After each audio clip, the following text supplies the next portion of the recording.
gogo umethe mjaziri lo ana nguyorikagweyo lawana sebechaya phansi laye serikagweyo ku-strong jamaribe lawana sebuvokutwayo uyumkhokheli wamabhinya sebanjwe laye sebesiyamfaka phansi omfaka insimbi sebembophile laphana angalibambeli uyo ndo VIP yedu ndo mchengetezo wedu watanzi nawo then angari kumashure ndo angari komanda wemabhinya komanda Ben White sasa munoona kuti mukomana wacho atomira kufedza interrogation izvo zvizi tinoona VIP yedu ichiratidza kuti iri kuenda pasafe perspective vawithdraw vaende neVIP yedu tinoti Joe Biden makommandos magona. There's no time for stopping any battle theater with the VIP. As soon as we recover the VIP, we take him out.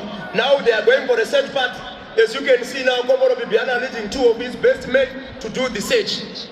Because nongwaiti achikuona yoyi tikuona vakomana vekomando vachinosecha maenemies to make sure kuti hapana nyele inosara mubhobho bhinya, hapana kuti chinokuwadza chinosara nebhinya. As you can see vakomana they are executing their drills zviri uniform, tichiona mumwe achitora futi mumwe anenge achikava. At the same time tikuona komanda Bibiana asara akavaprovide cover achivakava futi zvakare.